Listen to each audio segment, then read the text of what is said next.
اكو عائلة في محافظة ميسان 1952 في قضاء الميمونة. هاي العائلة تتكون من شيخ، هو الشيخ كبير على أخوته، عنده 2 ولد وعنده بنية جدا جميلة، بحيث بنات السلف كلهن يغارن من هاي البنية الجميلة.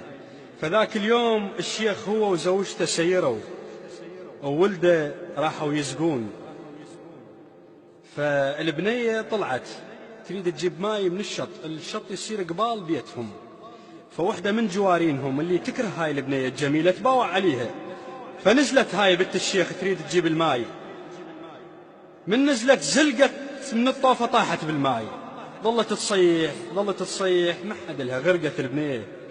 هاي تباوع عليها جوارينهم، ما قالت البنية غرقت، ركضت بالسلف قالت بنت الشيخ فلان اجى عليها واحد ببلم، ونهبت وراحت وياه.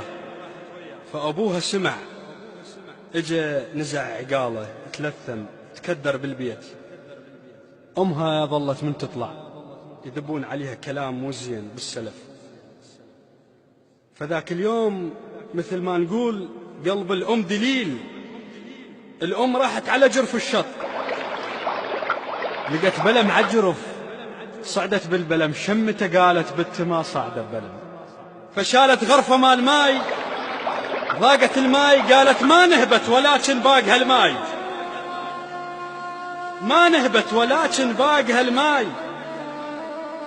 وقفت عالجرف شمت عطرها، بنت تحب صدق بس حبنا معدان، تحب شال الستر يخنق شعرها، مفرع كل وقت ما يستحي الماي، استحت بنت وعلي ذبت سترها.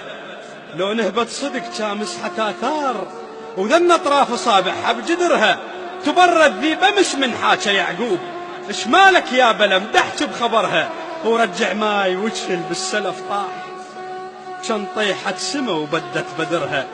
كان يطب ابوك بنص الزمار، كان يطب ابوك بنص الزمار، الطلابة تعتني هو القدرها، مقعد كان له بنص الدواوين، وهسه بغرفته ومكدر حدرها. يخزرني السلف من شازل الراس، العباية من السلف لث بكترها، مو لسعة جمر بس لسعة عيون، يذبها الماء درح جايش كبرها. وين القبو فاضل يخزر الماي وينشف الماي ويطلع خدرها، ما اريد الجثة بس الهدوم، خيط في حل ويجيب نعذرها.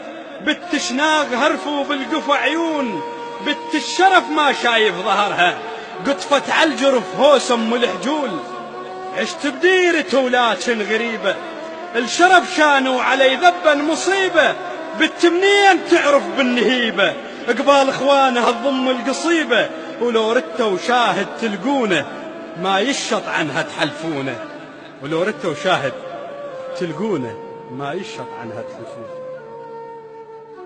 للشاعر علي الصياد.